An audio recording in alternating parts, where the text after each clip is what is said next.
څه ته وایي؟ هر انسان چې توبه کاږي ودې ګوري چې ما څرنګه ګناه کړې ده، پر دغه به علم راولي. نه زما په فکر چې خبرو فکر کوئ، ډېرې حساس خبرې ستا سره کوم، ځکه چې هره ګناه بیا په توبه نه بخښل کېږي. هره توبه چې ته کاږي دغه علم به په راولي چې دا څرنګه ګناه ده، په کومه توبه بخښل کېږي. اوس په موږ دا جوړه کړې ده توبه وکړه. نه اوس داسې ګناوې شته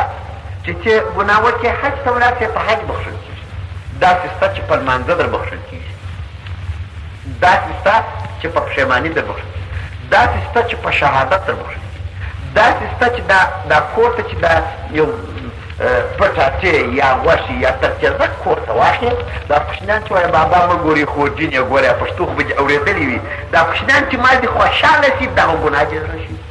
داسې ګناه شته چې نه خدای په حج در بخښي، نه په توبه در بخښي، نه په شهادت در بخښي، چې هېڅ دی نه در بخښي. وینې اوس نو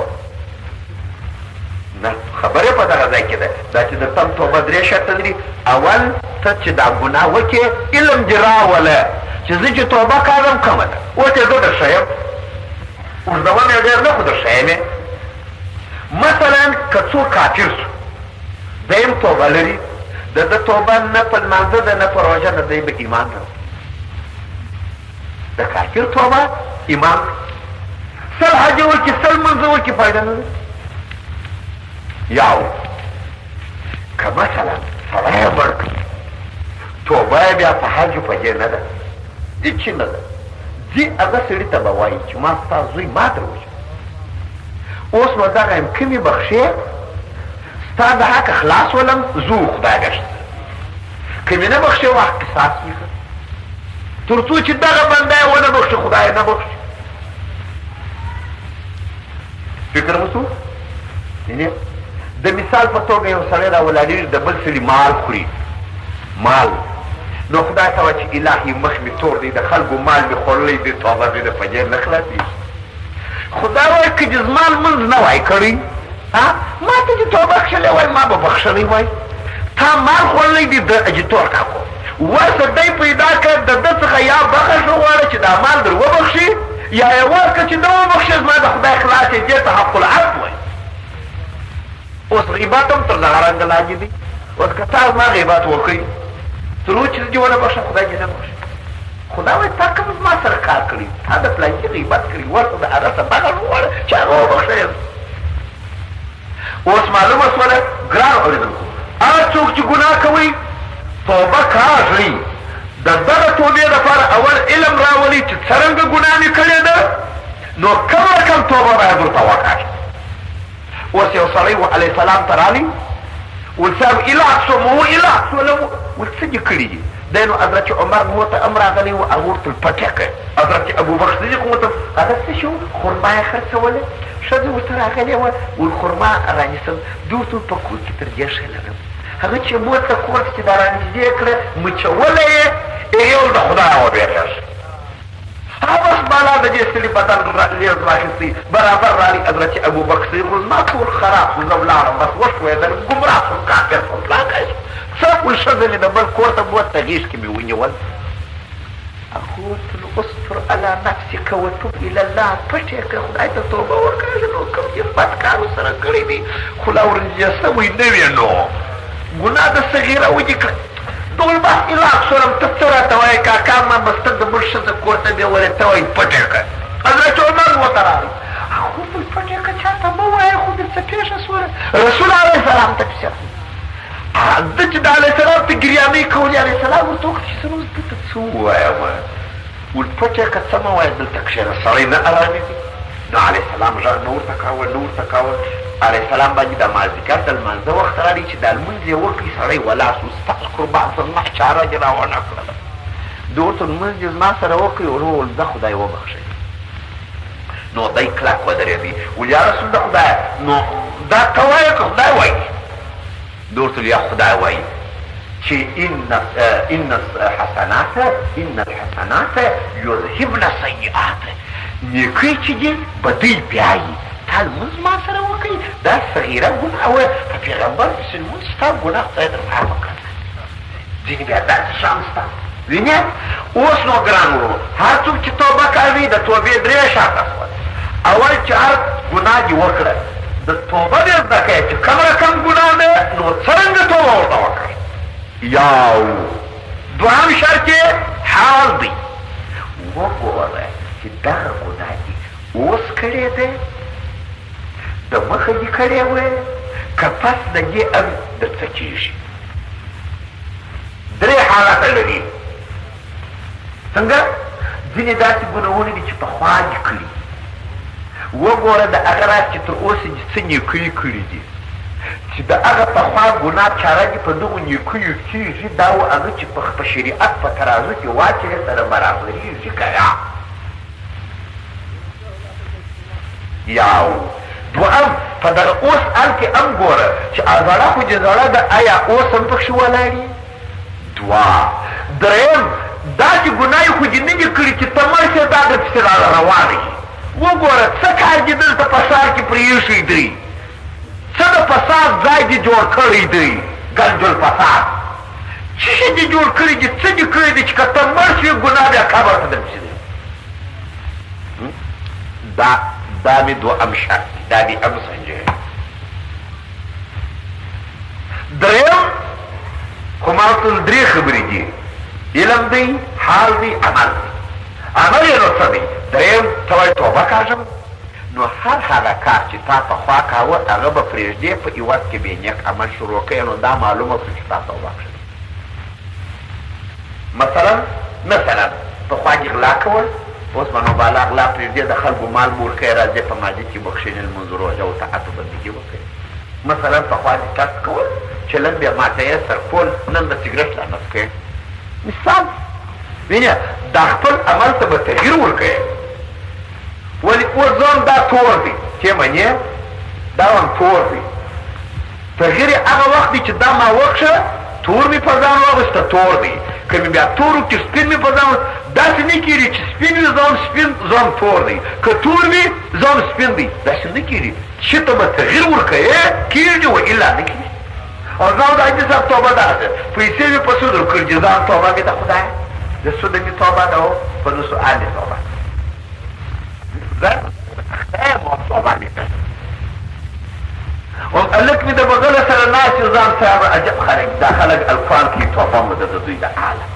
دی مې ارته ناست وي، زما خپل وي. داسې توبه خو نه ښه کوي چې سړی په اکار کې ولاړ وي واله،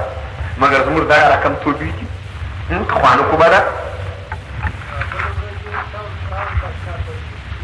دا دی خو نو پر هر بدکار په اندازه لري، خو نو هر بدکار حتی کفر هم داسې توبه لري هو، لیکن توبه یې وینې اقسام لري. توبه څه ته وایي؟ توبه اوس محمد حاجي صاحب په کلو توبه اورېدلې ده، لیکن په ترجمه یې نه پوهېږم. توبه له اوبه څخه دی، آب یوب اوبتن، زه اصلي مصدر ته راځم. تاب یتوب توبا یا توبة ومتابا فهو تائب. مستقیمه سره شروع نکو انجواده مراد له رجوع څخه د بنده و خدای. توبه معنا ده رجوع د بنده و خدای. ګوره کافر رجوع کوي و خدای ته په ایمان سره، ګناهکار رجوع کوي و خدای ته په پښیمانۍ سره. دغه پښیماني ته توبه وایي. دا نو که په خوله ووایې چې توبه مې ده، که ونه وایې هلته چې ته پښیمانه شوې دغه توبه. اوس ګوره ډېر انسانان دي پرزکندن دي، په خوله نشي ویلی چې توبه مې ده، دغه د ده پښیماني په زړه کې دا اوښکې چې داسې پر دې مخ راتوی شي، خدای تعالی ملکو ته وایي زما بنده پښیماني وکړه ما وبخښه. یعنې دا پښیماني. اوس دغه چې ما ورته ناست یو، امکان لري چې ته دې په خوله ونه وایې چې توبه مې ده، لیکن په دغه زړه کې به پښیماني وکړې. دغه ستا پښیماني دا رجوع ده پروردګار. ښه د زه ځینې مشکلاتو باندې ګوتې ایږدمه فکر نو پر کوئ سوال کوم آیا که یو انسان څو واره د ورځې ګناه وکړي بیا توبه وکړي بیا ګناه وکړي وینې فقط بینه کې ځینې پېښه دا دې اوس نو د دې ځای تر چا څو روان یې پر یوې دې سترګې وریم ولا حول ولا قوة توبه مې د خدای ته دا سر کې نه پورته کړي په منډه کې چې ولا حول ولا مثال اوس نو دغه تر چا څو علیه السلام څه پوښتنه وسوه حضرت ابو بکر صدیق نو روایت کړي قال علیه السلام من لم يسر من استغفر وان عاد في اليوم 70 مرة علیه السلام که هر چا بخش د ګناه غوښتی ولو که د ورځې او یا واره په ګناه کې ولوېږي او رب ته بېرته پښیماني وایي که رب یې بخښي په دې شرط چې د دوام نیت بیا نه کوې یو خو یې داسې نیت دی چې وینې موږ خو دا د ملا خبر راکږوو ګورې چې زما را کږه نه کړي تبصره پر ونه کړي داسې نه ده چې ته وایې زه نو نن او یا واره ګناه کوم که دې نیت یو واره چې ګناه وکړه که دې بل ګر چې نیت وکړي ته ګناهکاره یا ستاسو چې ګناه کوې خو پښیماني دې وکړه بل ګر چې بیا نیت نه کوې دا که ته پکښې ولوېږي یا پر برابر شي بیا پښیماني وکړه وینې او ستا بې اختیاره ته پکښې ولېږې حضرت ابي هريره رضی الله عنه ته روایت دی وای حضرت سرور کائنات صلی الله علیه وسلم مبارک په هغه ورځ چې د تبلیغ شروع کړي تبلیغ نو دی د منبر پر سر ودرېدی دا قریش وجیبو ایمان ته راوبلل فصل هغې په دې نصیحت وویله ولیا معشر القری اشتروا انفسکم من الله ای قریشو زما قومه خپل ځان مو په خپله د خدایه څه خلاص کړي رایه نیسئ کنایه ده د خلاصېدو زه مو د خدایه څه نسم خلاصولی ګوري په دې ځای کې باریکي ده یا عباس بن عبدالمطلب او عباس او زما اکا خپل ځای دې په خپله د دوزخه خلاص که زه یې نسم خلاص کولی او صفیه عمه د رسول الله ده ورته وویله خپل ځان یې په خپله د دوزخه خلاص که بیا مه وایه چې زه د علیه السلام عمه وم ویول یا فاطمه بنت محمد اے فاطمه د محمد لوري صلی الله علیه وسلم خپل ځان یې په خپله خلاص که لا اغني عنک من الله شیئا زه تا د خدایه نسم خلاصولی وره په دې ځای کې ډېره مبارکي ده نو چې علیه السلام مبارک خپلې لور ته خپلو خپلوانو ته وایي چې خپل ځان یې په خپله خلاص کړه معنا یې دا چې ته نو یوازې پر دې تکیه مه کوه چې زه ګناه به کوو بیا به په آخرت کې علیه السلام لار راته ونیسي ګوندې شفاعت به وکړي شفاعت یې حق دی چې دی در خبرېږي په دې قبر کې به داسې د ګروزانو کسات درته وکاږي چې اړیان به ولاړ دی چې دی نو اوس یې لا چاره په خپله وکړه چې هغه توبه ده ژبه په خوله کې ستا او چلیږي ګرانو یو چا علیه السلام ته ولتم توبه کاږي دی مبارک وی انه لیغان علی قلبی فاستغفر الله فی اليوم 100 مره علیه السلام زما زړه لا کله کله خفه چې دا ګناهونه چې خلک کوي زما په زړه تاریکه راځي نو زه لا د ورځې او 100 واره استغفار وایم علیه السلام مبارک په خپله د ورځې 100 واره استغفار سبحان الله دا یو عجبه نکته ده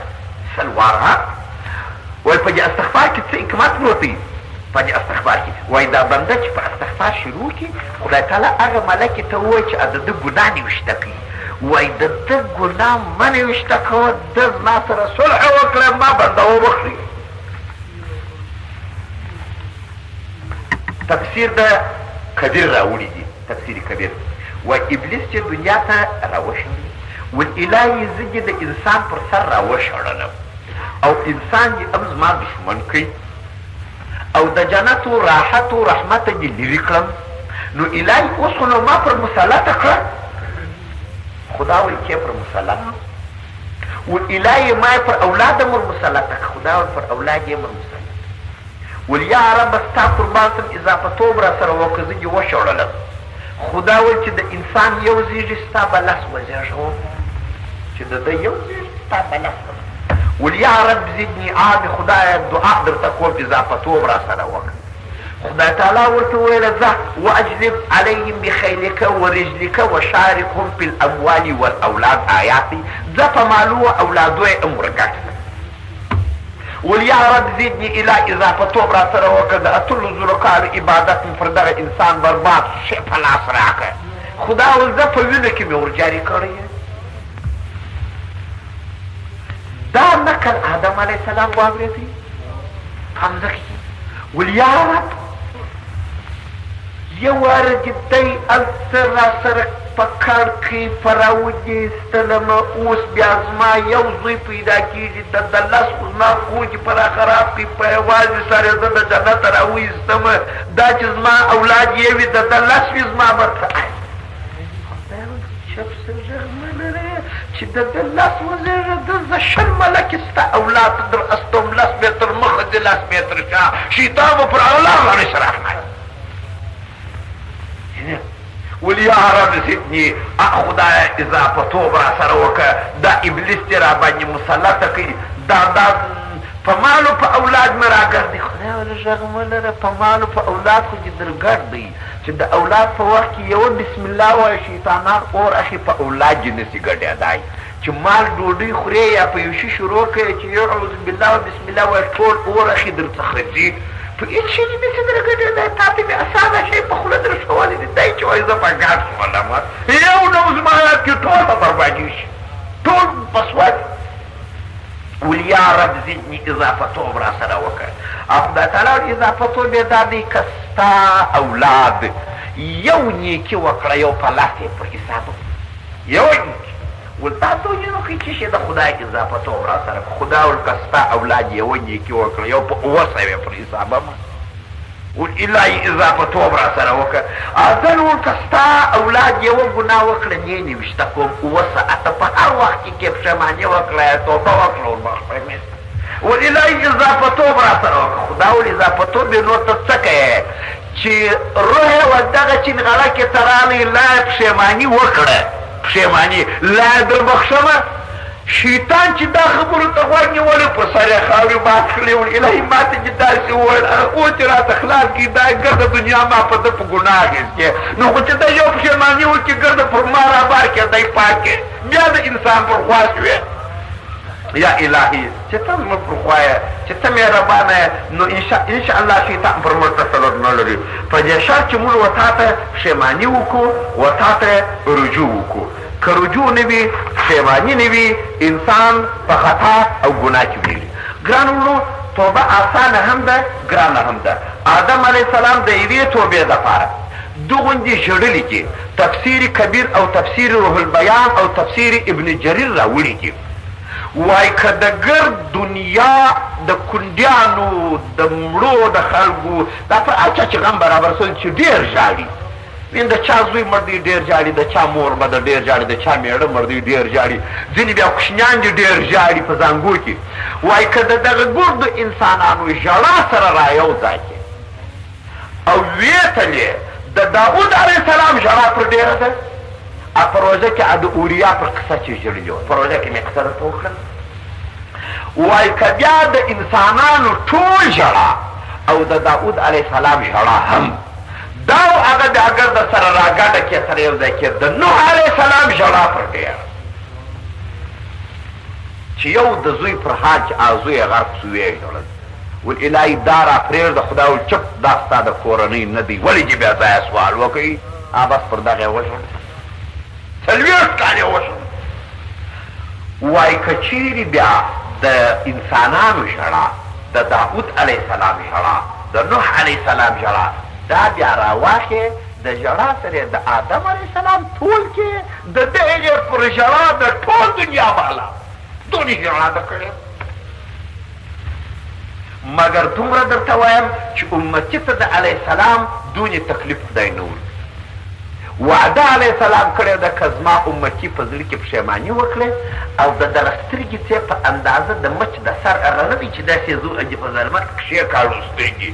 داسې وکړو او هلته دونې نوکې اوښکه راووت وایي که دغونې اوښکه د بیرې د خدای د ده د سترګو راووته خدا به یې ټوله ګناه ورعفو کړي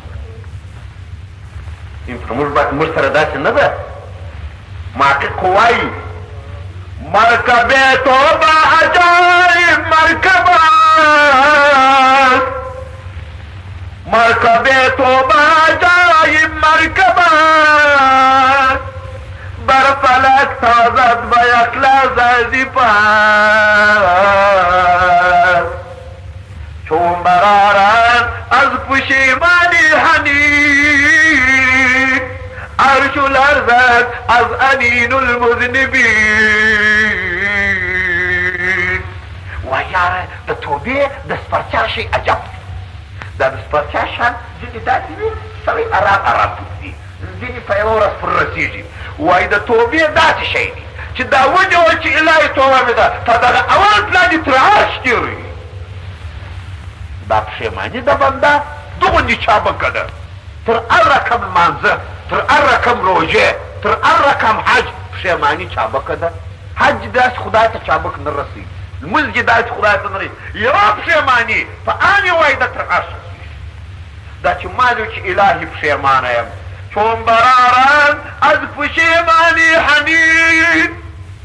کله چې یو ګناهکاره مغز ګیروی وشي الهي عاجز یم، دا د ده ګیروی نه دی. عرش لرزد از انین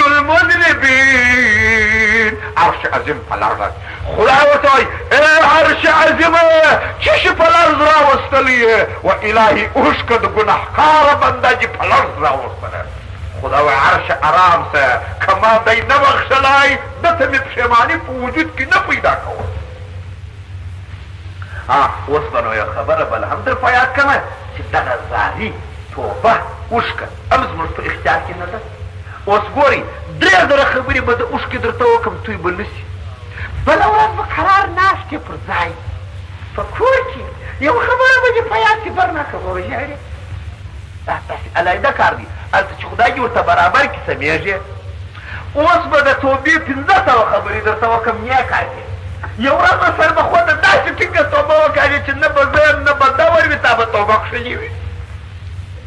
څه فکر دی؟ دا نو ولې دا بنده چې خدای یو خوا ته برابروي نو اقتصاد هم ور برابر کړي. مولانا صاحب په مثنوي شریف کې وایي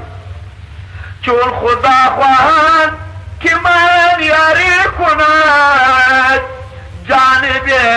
میل ما را جانب زاری کند. وای که خدای وغواړي چې زموږ سره مدد وکړي نو زموږ میل و طرف ته د زاروي کړي. زاري یو چې مزاروي ته هغه به نو داسې زاري وي چې فرمایشتي زاري به نه وي نه زموږ باچن به خدای برابر کړي.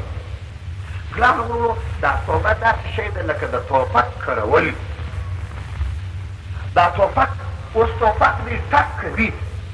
مګر بارود چې سست وي دلته پرپ ودرېږي. کله ټک کوي مزدک یې خراب وي بل کور راځي، کله ټک کوي نوشان والا یې بېکاره وي لوی دبلی ورته پوچې نیسي ویشتلی، کله ټک کوي سر دي کله ټک کوي. داسې شرایط ټول برابر غواړي. دارو توپک لاف چریږ دي بنن ددوال سترګه ټول به سره برابر وي نو به ډز توبه داسې شی ده. شرط د توبې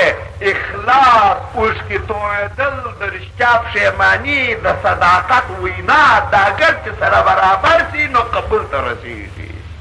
او داسې ورته ده چې توبه مې ده توبه مې ده دا رقم یې سنت روزي مقصد مو توبه ده سهار مو تبره ده. ګرانو خوږو اورېدونکو د آدم علیه السلام مبارک توبه تر دې ځایه تاسې واورېدله. بیا لاندې آیات بل بحث دی. یوه خبره چې درته کوم ستاسې د امید دپاره چې قطعا که مو هر څومره ګناه هم کړې وي د خدای د رحمته نه امیده نه سوي. دا زما اخرینه خبره ده. که څه هم د ملایانو عادت په تبلیغ کې دغه دی، په تبلیغ کې چې دا ګناهکاران د عذابه د خدای ډېر ډېروي، یعنې داسې دوزخ دی داسې عذاب دی. زما ذاتا عادت دی داسې نه دی. یې په کال کې یوه ورځ کې مې نو د بیرې خبرې درته وکړې. ډېره خوا مې دا د رحمت خوا ده ځکه که چې ډېر وبېروم ستا خو ما ستا ګناهې خو نو معلومې دي چې ډېرې چې ابس ته لا پسې تورېږې. او کجلاسه پاسو چې خدای ام مهربانه دی حبیب می شافی دی توبه می قبلی ابس را غورځې توبه کاږي نو دا حدیث علیه السلام راوړی دی ایرې نه کوي چې مشهور حدیث دی او تفسیر کبیر هم را نقل کړی دی تفسیر مظهری هم را نقل کړی دی علیه السلام مبارک دا خبر هم د دې خاطرو څخه کوي چې زما امت پر توبه دې لا ورسېد نه پر ګناه یعنې پر توبه نو دا مبارک فرمایلی دي چې تر تاسو د مخه علیه السلام برپی دا جسم د ابي سعید الخدري المدخل واتی دی وایي کان فی من قبلکم رجل قتل 99 نفسا یو سړی و نه نوي خلق یې وژلي وو چې دا مشهور دی تاسې ډېر اورېدلی دا مشهور حدیث دی نو راغی د هغه مځکې و عالم ته ولې نه مې ځینې وژلي دي خدای مې بخښي که یا خو نه مې وې ولول یا کاکا نه دې بخښي ده چې غواړئ سور سرف یې دی څه دم کړي راټین سو یو بل عالم ته ول سل مې وژلي دي څه وایه خدای مې هغه فکر وکړي چې ما سله یو کوي راته د ځان یې بچ کړه نو یې ورته وویل چې ته ولاړ شه پلانکۍ مځکې ته هلته چې ورسېږې هغه ځای د توبې دی ولې دې نه بخښي که هلته ولاړې هغه دې توبه کوم یو لرې مځکې ورور شو ډول ځانه کې ته مې یو سل یو کولې اده نو چې رب یې هلته کوم دی دا یم ځم نو دی په ید د توبې را روان دی له هلته نه و رارسېدلی چې وخت د زکندن یې راغی اوس نو د زکندن پر وخت د ایخوا ملکې د رحمت راځي چې د ده روح په کفن کې د جنت پیچي د ایخوا ملکې د عذاب راځي چې د ده روح په کفن کې د دوزخ سره سوال و جواب یې شو فاختصمت فيه الملائکة الرحمة وملائکة العذاب مخاصمه یې شول ملکو د رحمت ول کاکا دی موږ په توبهګارانو کې حساب ولي ول د دې خاطرو خو په نیت د توبې روانو و ځای ته د توبې تی نو نیت د ده معتبر دی نیت المؤمن خیر من عمله ملکو د عذاب ورته ویل یا کاکا ولی کې اوسئ ځکه خو دی لا تر اوسه په ګناه کې و توبه یې لا نه ورکړلې نو زموږ دی نو فآتاهم ملکا فی صورة الآدمی وتوسط بینهم نو خدای یو بله ملکه په شکل د انسان راواستوله په مابین کې د دوی انصاف او عدالت وکړي ول کاکا ولې دا ورسره کوئ دغه به وګورو چې دغه سړی کومې خواته نږدې دی همځکه یې راګز کړل د دې خوا یې راګز کړه د ده د ګناه د ځای چې توبې ته ځي د هغه ځای چې کتله یې دغه بنده و هغه ځای ته چې توبه یې کښیول ویشت ورنږدې شوی تر هغه ځای بس خدای ول دا و ځای ته د توبې تر هغه بل ځای نږدې دی دا چې ما ور ونه رساوه هغه زما کار دی که ما پرې ایښی وای روح مې ورکړی وای حتما دی توبې ځای ته ځان رساوه او توبه یې کړل نو دا خو ما خدای مړ کړي یا نو دی په اهل توبه کې حساب کې یوسئ ای ملکو د رحمت د روحو دا ګوره دا د امید خبره ده چې موږ توبې ته که رانږدې سو رب مو بخښي او عفو راکړي ګران ورور فقط نن مو دغه یو آیات ترجمه کړي بالا نه کېدله او دغه خبرې هم نه کوي ضرور وې ولې دا موږ ته معلومه سي چې د آدم علیه السلام توبه څنګه ښه ورونو راسئ تاسې زما سره یو څو دقیقې وخت لرئ چې دا د رسولانو بیان نن خلاص کړو که مو خوښه ده موږ خو په سا کې قرآن شریف شروع کړي پر دغه آیات باندې چې یؤمنون بالغیب ویقیمون الصلاة موږ وویل چې ایمان پر خدای څنګه دی آمنتو بالله وملائکته وکتبه ورسوله نو د هر ایمان موږ تشریح ورکړی دی ایمان د رسولانو هم موږ دا څو ورځې کېږي چې رسولان څوک دي څنګه دي په پرون کې و څلېرویشتم ځای ته دغه ځای ته راورسېدو چې رسولان به ګوډ نه وي ړوند به نه وي شل به نه وي رسولان نه صغیره ګناه کوي انبیا او رسولان نه کبیره ګناه کوي نه خطا کوي نه نسیان کوي دوی معصوم دي آیاتونو احادیث مې په دغه باره کې تاسو ته ډېر دا دی اوس نو پنځویشتم واورئ ایمان لرو چې پیغمبران علیهم السلام که په ویښه موږ ته څه وایي هغه ویل د ویښې وحی د خدای ده چې و دوی ته راځي دوی بیا موږ ته وایي فاوحى الى عبده ما اوحى یعنی پیغمبر د ځانه خبره نه کوي او که پیغمبر بیا وویل چې ما خوب لیدی